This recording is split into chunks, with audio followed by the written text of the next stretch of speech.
اعوذ باللہ من الشیطان الرجیم بسم اللہ الرحمن الرحیم۔ معزز سامعین کرام، السلام علیکم ورحمۃ اللہ وبرکاتہ۔ سونے چاندی کا بچھڑا۔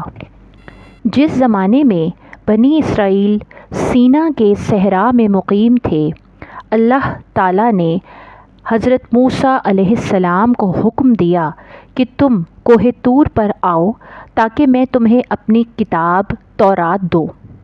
اس حکم کے مطابق حضرت موسیٰ علیہ السلام کوہ طور پر چلے گئے اور اپنے بھائی حضرت ہارون علیہ السلام کو وصیت کر گئے کہ میری غیر حاضری میں بنی اسرائیل کے حالات درست رکھنے کی کوشش کرتے رہنا اور کسی فساد پھیلانے والے کی بات نہ ماننا۔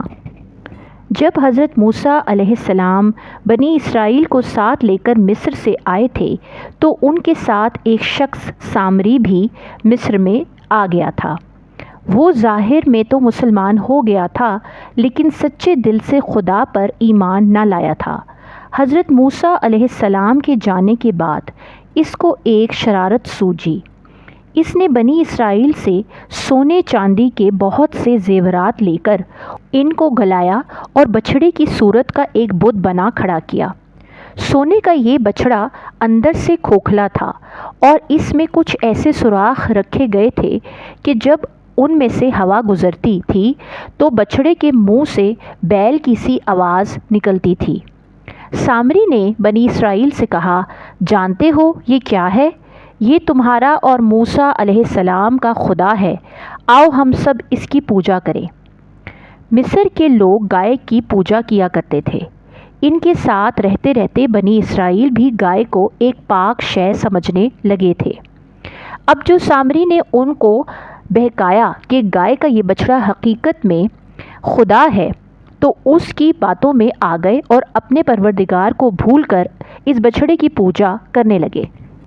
حضرت ہارون علیہ السلام نے ان کو بہت سمجھایا کہ یہ بچھڑا تمہارے ایمان کے لیے آزمائش ہے، بھلا یہ خدا کیسے ہو سکتا ہے؟ تمہارا پروردگار تو وہی ایک خدا ہے جو بڑا مہربان ہے۔ تم سامری کے کہنے پر نہ چلو اور میری بات مانو۔ لیکن بنی اسرائیل بچھڑے کو پوجنے سے باز نہ آئے اور کہا، جب تک موسیٰ علیہ السلام واپس نہیں آتے ہم تو اسی کی پوجا کریں گے، جب وہ آئیں گے تو دیکھا جائے گا۔ ادھر حضرت موسیٰ علیہ السلام کو کوہ طور پر 40 دن لگ گئے۔ وہاں اللہ تعالیٰ نے ان سے کلام کیا اور ان کی درخواست پر اپنے نور کا جلوہ انہیں دکھایا، جس کو دیکھتے ہی وہ بے ہوش ہو گئے۔ جب ہوش آیا تو اللہ سے معافی چاہی کہ میں نے طاقت نہ رکھتے ہوئے بھی تجھ کو دیکھنا چاہا۔ پھر اللہ تعالیٰ نے ان کو تورات دی جو تختیوں پر لکھی ہوئی تھی۔ اس میں زندگی گزارنے کے طریقے اور دوسری نصیحتیں درج تھیں۔ ساتھ ہی اللہ نے موسیٰ علیہ السلام کو حکم دیا کہ یہ تورات لے جاؤ اور اس پر پوری طاقت سے عمل کرو اور اپنی قوم سے کہو کہ وہ بھی اس پر عمل کرے۔ تمہارے یہاں آنے کے بعد سامری نے تمہاری قوم کو غلط راستے پر ڈال دیا اور اس نے بچھڑے کو اپنا خدا بنا لیا۔ حضرت موسیٰ علیہ السلام نے تورات ملنے پر اللہ کا شکر ادا کیا، لیکن ان کو اپنی قوم پر بڑا غصہ آیا۔ واپس آتے ہی انہوں نے سارے بنی اسرائیل کو جمع کیا اور ان سے فرمایا، یہ تم نے کیا حرکت کی؟ کیا تم کو یاد نہیں رہا کہ اللہ نے تم کو کس کس بھلائی کا وعدہ کیا تھا؟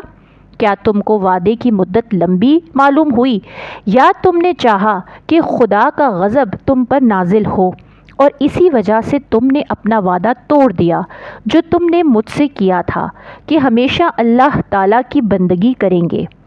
بنی اسرائیل نے جواب دیا، ہوا یہ کہ ہم نے ان بھاری بھاری زیوروں کو اتار ڈالا جو ہم مصر سے لائے تھے۔ سامری نے انہیں ہم سے لے لیا اور ان کو آگ میں گلا کر ایک بچھڑا بنا ڈالا جو بولتا تھا۔ بس اس کے کہنے میں آ کر ہم اس کو خدا سمجھ بیٹھے اور پوجنے لگے۔ اب حضرت موسیٰ علیہ السلام نے غصے میں اپنے بھائی ہارون علیہ السلام کے سر